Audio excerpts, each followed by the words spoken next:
فلسطین اسرائیل جنگ کے بیچ ایک اہم اپڈیٹ یہ سامنے آئی ہے کہ حماس نے آئندہ غزہ پٹی پر حکومت کرنے کے حوالے سے سمجھوتا کر لیا ہے، اپنی ایک اہم شرط کو واپس لے لیا ہے، اور ہو سکتا ہے اسی بنیاد پر اب جنگ بندی ہو جائے، سیز فائر ہو جائے، کیونکہ حماس کی بھی یہی خواہش ہے جنگ بندی ہو جائے، اسرائیل بھی یہی چاہتا ہے کہ جنگ بندی ہو جائے، لیکن دونوں طرف سے ناک کا مسئلہ بنا ہوا ہے اور کوئی بھی پیچھے ہٹنے کو تیار نہیں ہے۔ اس بیچ جو سب سے اہم شرط تھی، اسرائیل کی خواہش یہ تھی کہ غزہ پٹی پر آئندہ حماس کی حکومت نہیں ہوگی، بلکہ وہ ایک آرمی زون میں تبدیل کیا جائے گا، وہاں پر اسرائیل کی حکومت ہوگی، اور اگر اسرائیل کی حکومت نہیں ہوتی ہے تو کسی اور گروپ کو وہاں حکومت کرنے کا موقع دیا جائے گا، ایک عبوری حکومت قائم ہوگی، آئندہ حماس کی حکومت قائم نہیں رہ سکتی ہے۔ ابھی تک حماس کی شرط یہی تھی کہ اسرائیل کو یا دنیا کے باہر کے دیشوں کو فیصلہ کرنے کا حق نہیں ہے کہ غزہ پر حکومت کس کی ہوگی اور کس کی نہیں ہوگی۔ حماس کو غزہ کے لوگوں نے اقتدار میں رہنے کا، حکومت کرنے کا موقع دیا،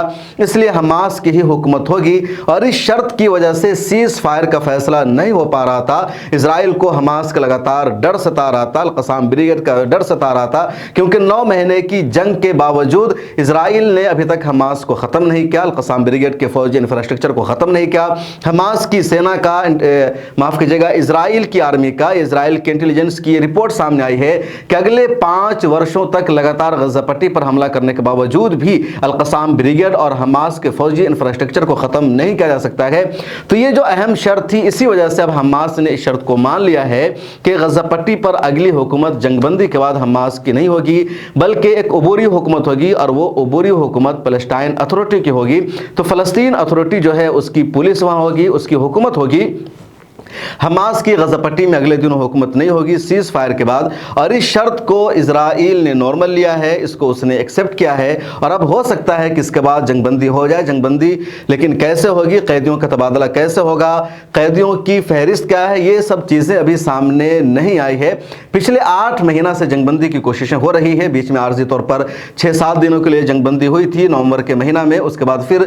سیز فائر کا کوئی بھی فیصلہ نہیں ہو سکا، صلح سمجھوتا نہیں ہو سکا، لگاتار غزہ پٹی پر حملہ جاری ہے۔ 40,000 سے زیادہ فلسطینی شہید ہو چکے ہیں، جبکہ ایک دوسری رپورٹ میں یہ دعویٰ کیا جا رہا ہے کہ کم از کم 1,70,000 فلسطینی شہید ہو چکے ہیں۔ جو حماس کی حکومت ہے، غزہ پٹی کی جو سرکار ہے، اس کے لیے ڈیٹا اکٹھا کرنا مشکل ہو گیا ہے۔ بڑی تعداد میں جو لاش ہے وہ ملبوں کے تلے دبے ہوئے ہیں، صرف وہی رپورٹ آ رہی ہے جو بڑے ہسپتال میں میت جا رہے ہیں۔ تو جو ایکچوئل ڈیٹا بتایا جا رہا ہے وہ 1,70,000 سے زیادہ فلسطینیوں کی شہادت کا۔ اس بیچ جنگ بندی کے لیے، صلح سمجھوتا کے لیے لگاتار کوشش ہوئی، قطر نے سب سے زیادہ کردار نبھایا، لیکن کوئی بھی نتیجہ سامنے نہیں آ رہا تھا، اور سب اپنی شرطوں پر اٹل تھے، اور اسرائیل کی یہی خواہش تھی کہ آئندہ حماس کی حکومت نہ ہو۔ اس کے علاوہ اسرائیل یہ بھی چاہ رہا تھا کہ یرغمالی کو حماس رہا کر دے اور غزہ پٹی پر اس کا حملہ جاری رہے، لیکن غزہ پٹی پر حملہ کا سلسلہ اب اسرائیل کو بند کرنا ہوگا، لیکن حکومت فی الحال عبوری ہوگی، فلسطین اتھارٹی کی ہوگی۔ اس شرط کو حماس نے فی الحال مان لیا ہے۔ اس ویڈیو میں اتنا ہی، کمنٹ سیکشن میں اپنی رائے ضرور لکھیں، پھر ملاقات ہوگی۔